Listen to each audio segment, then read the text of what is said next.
Nettspend! Nettspend! Nettspend!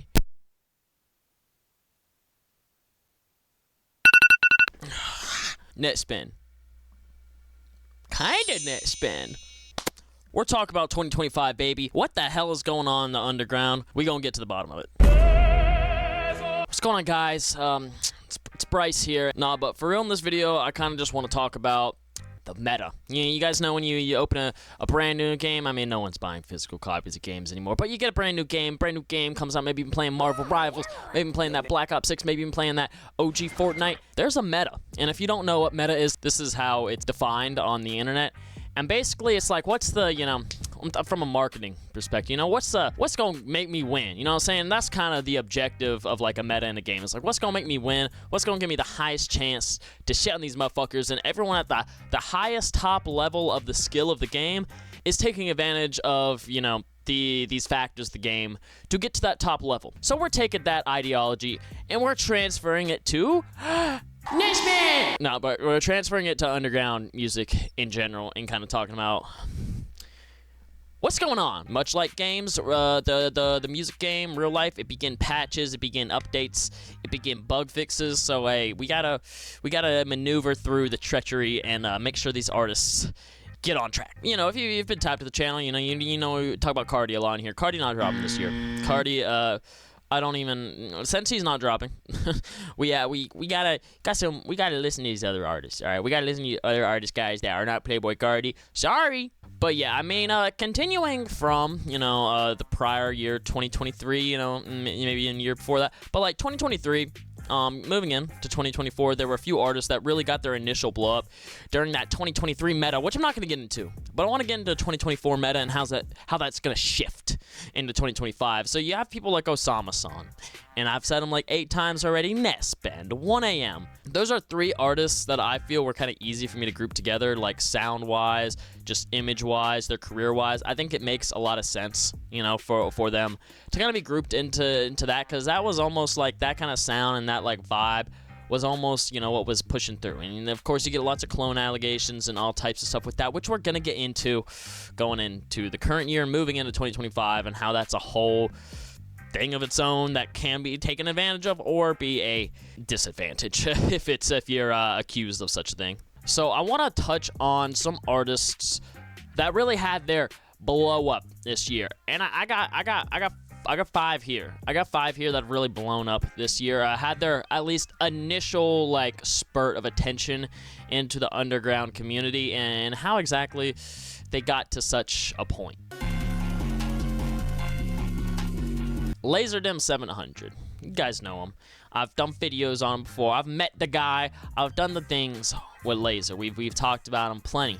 But hey, that man took over this year. Completely came out of nowhere. Completely just took it over. And he is the most interesting case on this list because it was 100% natural growth, baby. This is the first time I've seen something 100%, like literally just a dude uploading random, not even like greatly edited or greatly recorded snippet videos in his backyard. And he just... Oh, I didn't even... That was really embarrassing. Oh my god. What the fuck? There... Hey. What? But yeah, he went crazy. Snippet videos viral throughout the internet. I'm talking Twitter, I'm talking Instagram, I'm talking all things in between. This man just was almost an overnight sensation, damn near. And it was like I said, it was natural. And it's almost like, I'm gonna get into like the gimmicks, but it was almost a gimmick just because of the way he rapped funny. The mic quality was terrible. The way he was moving in the videos was funny. So he was like almost doing a gimmick in himself and didn't really realize it as he was doing it. But I always thought it was extremely interesting because, like I said, this man just fucking straight to fame. Boom. And then being pushed even further, we're going to get into the exact thing. PlaqueBoyMax, putting him under his wing, doing the in the booth, doing the music video, doing the streams, doing the collab, doing the E-dates, doing all the things. That was the 2024 meta, which we're getting into. So, another artist who's really had their fucking moment from a gimmick, Dave Blunts. Do I really even have to introduce this man? I mean, but yeah, Dave Blunts. He can't put down the cup. Velour tracksuit. Fat as shit. going to the hospital because he's fat as shit. And yeah, those were the gimmicks. And naturally, I feel like it almost in a way of Lazer Dim. You know, it's not like this man gained 300, 400, 5, 7, 8 trillion pounds just for the career. You know what I'm saying? He definitely was already in that physical state before, you know, really putting his life to this. But, you know, it plays a part, bro. Just visually the way he looks. Even on the concerts, this man's sitting on a couch. And then at one show, he stood up, and he had an insane reaction.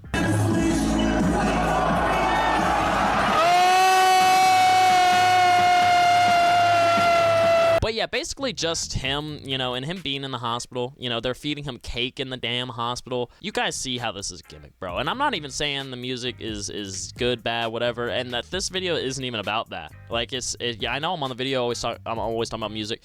I'm the music quality guy. I don't like to get into the politics, but we're politicking today, baby. He does have a good voice. He has an incredible voice. I actually think a lot of his songs are really good. I think he's actually a really good vocalist. But, hey, he be saying slurs and shit in his song too. That's part of the gimmick. It all kind of plays into each other, and he's just a meme. You know what I'm saying? He's just a meme. So you guys know how this goes with these meme artists. You guys have seen them before. You guys have seen the Mario Judah before. I'm not trying to compare the larger individuals here, but you guys see what I'm saying. Moving on. Another artist here, Swapa. Now, Swapa had kind of almost, it was almost like the 2023. He had a lot of growth from TikTok, you know. I'm not saying he got it in 2023, but 2023, TikTok was huge and blowing up the artists. And it still is, as you can see, with Swapa. But of course, moving on, guess what? PlaqueBoyMax found him somehow. I don't know how the connection happened. There's a little bit of conspiracy there. I'm not going to get into it. He found him. PlaqueBoyMax in the booth, interview, blah, blah, blah. Swapa on tour with Homicide Gang. Swapa on tour with Rich Amiri. It's over. It's over. And Swapa is an interesting case because unlike the other two, no gimmicks. I mean, not a fucking gimmick to be seen. You know what I'm saying? I think it's just genuine, like, people fuck with the music, which is refreshing and was kind of the case for Lazer because people did actually, you know, fuck with the shit. But it was, I don't like using the word gimmicky for Lazer, even though I have in this whole video. It was more humorous. Lazer was more humorous. Swapa was more like, this dude makes some fire music.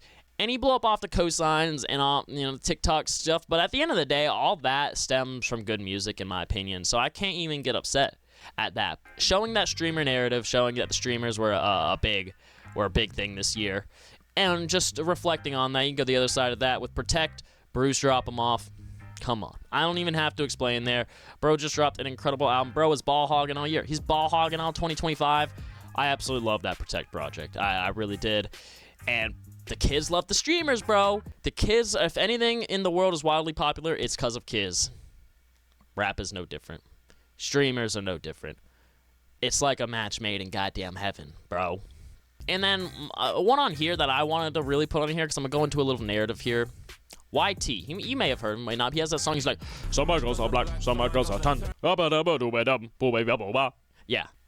That shit is hard as fuck. But my point here is, these rappers wish they had the fraction of the percentage of fan base, community building, interactions, reflection, feedback that this man gets on Twitter. Because this man just tweets all the time. I'm not saying he's tweeting no mysterious things. He's not having an ego. He's not talking about music, not talking about stats. He's just like, fucking ate a tuna sandwich an hour ago. Oh, fuck, I sprained my ankle on the way to the studio. Oral loss. Stuff like that. You know how simple that is? I tell artists all the time, Twitter, bro. And then I see these artists get on Twitter, and they do their thing on Twitter. They're not doing it quite right. You're supposed to use Twitter like how you used it in 2010 in the current age. Oh, taking a shit. You know what I'm saying? And it's like a lot of these, you know, I see him interacting with a lot of these pages and not like, oh, thank you for posting music. They'll post some shit about like, some UK will post something about Lancey Foe and he'll like respond, be like, this shit hard. You know what I'm saying? It's like that goes a long way because you're interacting with this community of people that might not even be fans of you, but they're probably aware of you because they see you on Twitter every day and you're actually talking with them. You're part of the rap community. YT, doing your thing. Shout out. Segue straight into this next segment here. Twitter. Hey, elephant in the room, y'all. Elephant in the room, y'all. Hey, I got that Twitter shit unlocked, y'all. Look at that shit right here. I got that shit unlocked, y'all. Elephant in the damn room. So I'm gonna talk my shit real quick for this segment. You see, Twitter's an interesting thing. Because, you know, I kind of explain how I would, you know, if I was a manager, how I would kind of tell an artist, you know, how to use their Twitter. That's how I would do it. Hyperpop Daily here. with some words, and I'll put that on the screen here. And I'll let you read that. But essentially it's saying, you guys see the headline there. Twitter is the #1 most important platform for an artist to build their community, fan base, credibility, and it's for the reasons I just said, bro. These narratives are crazy, bro. And you see shit on Twitter all the time. I said in the beginning of the video, Nettspend. How'd Nettspend blow up? That GIF you see here. Guess where that was posted? Twitter. It went crazy. Now, I think Instagram's actually better for the whole, being seen by the music industry as a whole and, aura. But Twitter's where you want to really build that community up. And it's really just goes without to show what artists have or have not been doing that. Going into, Sawab. He's an artist who was considered underground for a really long time. And, he just went into the mainstream. This man on NFL commercials. Why? I mean, it's not because of Twitter, but hella people were fucking with the Sawab shit. I seen it on Twitter here, there, here, boom, boom, bob, boom, boom. I don't know what his team's got going on, but they doing the right thing, bro. And it's stuff like that that has literally turned Sawab and not dropping an album in so long into a fucking household name in hip-hop. And it's shit like that should get artists watching this inspired to, put some money aside and, figure this Twitter shit out, bro. And now that we've talked about, the whole last year and kind of the artists and the methods and the meta that seem to work here, let's get into the next year. And I'm going to start it out the same way with a few artists and kind of what they got going on and how I think this is going to relate into the future. Percaso. I've been seeing him everywhere. I've actually talked to this dude. I did a Song Wars with this dude, and he was actually the judge for the Song Wars. He wasn't even actually playing his music, I remember. So he was judging alongside me, and I remember that shit, bro. Did he be around PlaqueBoyMax's camp too? I just seen him and I know I don't have a crazy explanation other than saying I see him everywhere, but he's around PlaqueBoyMax, like I just said. There you go, bro. It's kind of bleeding. You know how these years kind of bleed into each other of what is kind of what's making sense here on the meta. He's going to go crazy. I'm just knowing it already. He has that community behind him. I see it. He's going to go crazy. Another one I have, Maxon Margiela. I have no idea where he got his initial push, but guess what, y'all? I've been seeing him on Twitter a lot. Nettspend 2.0. I think he's better than Nettspend personally. So he's got my fucking vote. He's got my goddamn support. Get that shit. Austin Powers is a fucking slapper, man. Oh, that shit good. Until Japan. He's been around. I mean, I've literally been listening to him since 2023 or even early. I think it was 2020. I don't know. I've been listening to Until Japan for a while. But I think this year he's really going to become one of those names. He is aura farming. He's mysterious gimmick to the max. He had his first ever performance ever at Rolling Loud, where he pretty much did a face reveal. First rapper to do a face reveal since MF Doom, because no one had just really seen what this dude looked like for years. Aura farming. Mysterious gimmick to the max. He is the last person that can get away with this aura farming, thinking they're Cardi type gimmick. And I mean that in sincerity. That shit don't work no more. It do not work no more. I don't care who you are. Unless you're Until Japan, it doesn't work in my opinion. So I think that meta is completely fucking gone. Thank God, bro. Stop following 3 people, bro. Actually, build a community, bro. And if you want to aura farm and do that on Instagram, cool. Build your community on Twitter. The more you give to people, the better.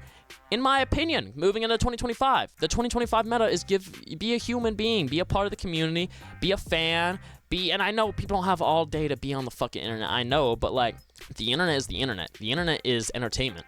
We are entertainers, myself included here. I know I don't make music, but it's I'm taking the time out of your day to talk about these things. Y'all are doing the same thing to an extent. Pretend like it. That's all. Pretend like it. Y'all ain't Cardi. And going into this, I say underground. It's it's such a funny thing because you have people who are underground artists who are more localized, street artists that get picked up by these labels, and then just money is pumped and pumped and pumped. I'm talking a Big X The Plug, Mexican OT. I know I just named 2 people from Texas, but you know what I'm saying? That sound is amazing. That is the stuff that's gonna really turn into underground, local, unknown talent into a fucking global superstar, radio play, mainstream, collabing with Glorilla, collabing with fucking Sexy Red. You know what I'm saying? That is the shit. That is I'm not even talking about here. I'm talking about strictly these internet, building shit from the ground up, people that want to do shit differently, not the industry standard, don't want to sign these crazy record deals where they basically control their whole life. Let's be real. But I wanted to give a moment because I'm not ignorant to that shit. I know that shit exists, and I know that's honestly, a better, more successful path for most musicians, just statistically speaking. It's probably going to do more good for you that way. But we're not talking about that. We're not talking about that right now. And moving in 2025, I gave you guys a whole rundown of last year, kind of how it's been evolving, few artists that I think it are evolving into. And the actual metas here, in my opinion, it's going to be quite simple. I could sit here and explain for so long, but it's going to be quite simple. Creative media. Media outlets that are creative, that are doing things differently with artists. I would like to include myself in this section, but I don't even think I'm there yet. I don't think I'm doing anything extremely creative with artists that other people doing. These artists, I get with them, I do my little vlogs with them, we smoke a little, talk about music, play some unreleased, a little interview maybe. You get to see them on stage, they go off, that's it. That's not the most creative shit in the world. But I think stuff like that is where the meta's heading. Because I think very creative outlets, I'm talking like Emwell's Well Well Well show, probably the best, bro. The fucking best internet underground show. Like, I would have never thought of something like this would work at the underground. If there's anyone to do it, it was Emwell. And he does it fucking amazing. PlaqueBoyMax is in the booth. The stream collabs. The stream collabs are going to go crazy until the end of the year. I promise y'all. But people actually making music and stuff like that, I would like to see multiple streamers, actually on stream doing these song wars and stuff. That was a big meta 2024 and 2023 I didn't even really talk about. But the song wars stuff, it's been huge. It's been a huge thing. And I think it's going to continue, but I think it needs to be a little bit thought outside the box. A little bit. And, at the end of the day, this is still curation from platforms. Naturally, media outlets, and I will include myself in this, is like media outlets on Twitter and Instagram have famously kind of controlled a lot of the community and what they think of. That's why promo is so wild. That's why Hyperpop Daily made that Instagram post about Twitter. Is like, you got to see people talking about your stuff, and that's really what's going to get the people who are viewing these pages. These people don't have time to be looking on SoundCloud and all this stuff to know who's popping. They see a page, see who's popping. If they check the Spotify and they see the stats are popping, psychologically, they're going to be like, I bet. So curation from platforms is going to continue to be both a blessing and a curse until the end of fucking time. But I hope in this year we get more creative with it. And I'm completely going to jerk my, you know what I'm saying? I'm going to talk myself up there, because I think I do that incredibly on Twitter and Instagram specifically, and with the In The Fest shit, the concerts, the real life stuff, the tangible stuff. That's what's important. People want to see cosigns. People want to see collaborations. People want to see that. They don't want to just see me in front of a camera talking about an album for 10 minutes. They don't care, which I can understand, but it's still about the music. But I'm talking about marketing here. Just saying it again. And then, snippet videos. AI snippet videos with these little edits. I'm talking about the main one here. I'm painting demons, bro.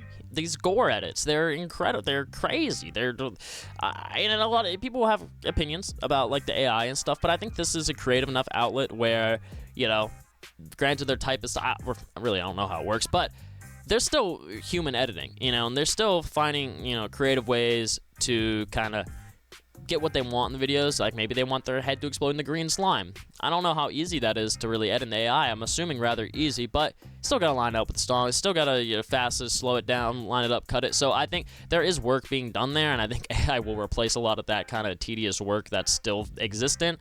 But shout out people like your stepdad and people who have been pushing that, because I think it's extremely creative. And it's not all gore with him and stuff. So I think stuff like that outside the box is creative. And I think y'all gotta be creative. I mean, literally, I keep saying it. And of course, gimmicks. Gimmicks are gonna last for the end of time. We've seen it with 6ix9ine. We've seen it with Lil Pump. Moving into the current age, of course, you guys are gonna see it with the likes of a Dave Blunt's, and then Nettspend with the Rhonda album rollout. I don't even care what y'all gotta say. I don't actually have any insider information, so I'm not exposing anything, but that shit had to be calculated, bro. That whole Rhonda girlfriend, y'all know what I'm talking about. That shit had to be fake, bro. That shit had to be calculated for the album. There's no way. There's no way. But I think that's all I got for y'all today. And if you guys enjoyed watching, you guys can watch, check out my shit. Follow my TikTok, my Spotify, my Twitter, my Instagram. Get that weekly update, New Music Friday playlist, join my Discord, and follow my Twitch and shit too. I'll be streaming stuff. I'll be doing all that. But yeah, I mean, thank you guys for watching. I'm gonna keep the channel pushing. It's been Bryce. My name Jeff. My name Greg. Mi llamo Jefe.